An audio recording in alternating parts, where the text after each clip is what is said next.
अध्याय 111 अहिल्याबाई मान्यवरांच्या नजरेतून क्रमशः भाग 13। देवी अहिल्याबाई का नाम सदा के लिए भारत के इतिहास में स्वर्णाक्षरों में अंकित हो गया है। इस देश की जनता अहिल्याबाई को किसी एक प्रांत विशेष की नहीं बल्कि पूरे भारत की मानती है। देवी का स्मरण करते ही छोटे बड़े सबका मन उनके प्रति श्रद्धा भक्ति से नत हो जाता है। अपनी इस अगाध श्रद्धा के कारण ही देश की जनता ने उन्हें देवत्व प्रदान कर दिया है। प्राप्त स्मरणीय देवी की अहिल्याबाई होलकर ने मानव मात्र के शाश्वत सुख के लिए जो कुछ किया है उसे भारतीय सदा याद रखेंगे। देवी का श्रेष्ठ जीवन मानव समाज की अमूल्य व प्रेरक निधि बन गया है। हीरालाल शर्मा, अहिल्याबाई इस चरित्र ग्रंथ से। देवी अहिल्याबाई एकमात्र शासक है जिन्होंने अपने पुण्य कार्यों, निष्पक्ष न्याय प्रणाली, लोक कल्याणकारी सुशासन तथा अखिल भारतीय दृष्टिकोण का परिचय देकर मालवा और मराठा इतिहास में ही नहीं भारत के इतिहास में विशेष स्थान प्राप्त किया है। सर जॉन माल्कम द्वारा की गई प्रशंसा इसकी साक्षी है। वे भौगोलिक राजनीतिक सीमाओं में ही बंधी रहने वाली शासिका नहीं थी। सच्चे अर्थों में समस्त प्रजा की मां बन जाने से वे लोक माता कहलाई। लोक माता की पदवी राजमाता और किसी रानी, महारानी, साम्राज्ञी के पद से भी बड़ी है। भारतीय इतिहास की ये पहली और अंतिम लोक माता है जिन पर देश को गर्व है। यह अलंकरण उन्हें किसी सम्राट या पेशवा से नहीं मिला, प्रजा ने ही यह सम्मान अपनी पूजनीय मां को दिया। डॉक्टर शरद पगारे, ज्येष्ठ साहित्यकार तथा इतिहासकार, इंदौर। देवी अहिल्याबाई भारतीय संस्कृति का श्रेष्ठ शिखर है। उन्होंने शिव की तरह जीवन का विषपान कर भारतीय संस्कृति को अमृत प्रदान किया है।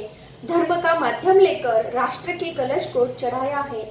शिव मंगल सिंह सुमन, ज्येष्ठ साहित्य इतिहासकार, भूतपूर्व कुलपति, विक्रम विश्वविद्यालय, उज्जैन।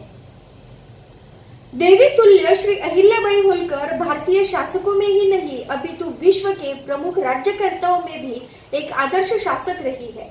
न्यायपूर्ण लोक कल्याणकारी राज्य संचालन के क्षेत्र में विख्यात व वंदनीय है। धार्मिक आदर्शों के परिपालन व दान पुण्य के कार्यों के प्रभावी संचालन के कारण इतिहास में पुण्यात्मा के रूप में आज भी संबोधित है। अहिल्याबाई होलकर आज हमारे मध्य जीवित नहीं है, परंतु उनका राज्य का शिवार्पण कर स्वार्थ से परे राज्य साधनों का निज हित के लिए उपयोग उपयुक्त नहीं है। यह आदर्श अमर है। डॉक्टर शशिकांत भट्ट, संस्थापक डायरेक्टर, भारतीय मुद्रा व मुद्रिका अकादमी, इतिहासकार, इंदौर।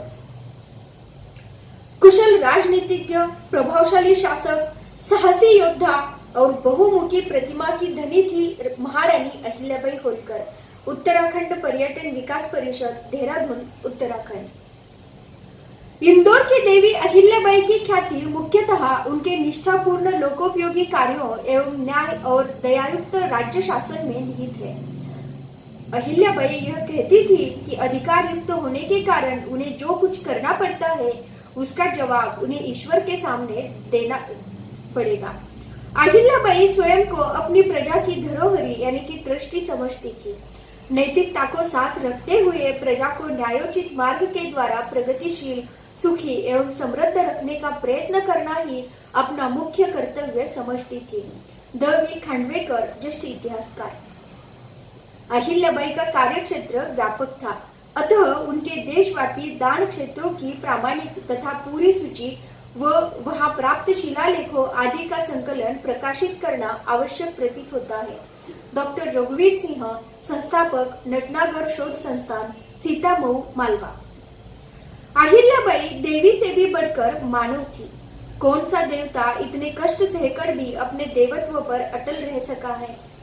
मैं उन्हें उस घने अंधेरे की प्रकाश की किरण मानता हूँ जिसे अंधेरा बार बार चेष्टा करता रहा, परंतु वह सदैव अप्रदीप्त ही रहती है। श्री वृंदावनलाल वर्मा, उपन्यासकार।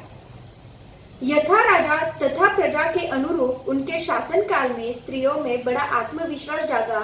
उन्होंने भी सरल सात्विक जीवन शैली अपनाई। अनेकों धनी महिलाओं ने निसंतान अथवा विधवा होने पर अपनी सारी संपत्ति देवी के सुझाव पर अपने अपने क्षेत्रों में पारमार्थिक योजनाओं में लगा दी।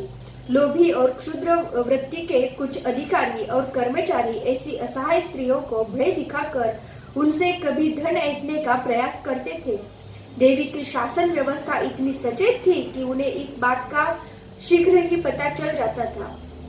तब वे उन्हें कठोर दंड देती थी। स्त्रियों की सामाजिक दशा सुधारने के लिए अनेकों प्रयत्न किए। स्त्री जाति की अवमानता उनके लिए असहनीय थी। वे स्वयं स्वाभिमानी थी और उनके स्वाभिमान की रक्षा करने का मन, वचन, कार्य से सदा सजग और समर्पित रहती थी। कमला शर्मा, सेवानिवृत्त प्राचार्य, आपकी हिंदी पुस्तक अहिल्याबाई चिल्ड्रंस बुक ट्रस्ट, नई दिल्ली द्वारा प्रकाशित।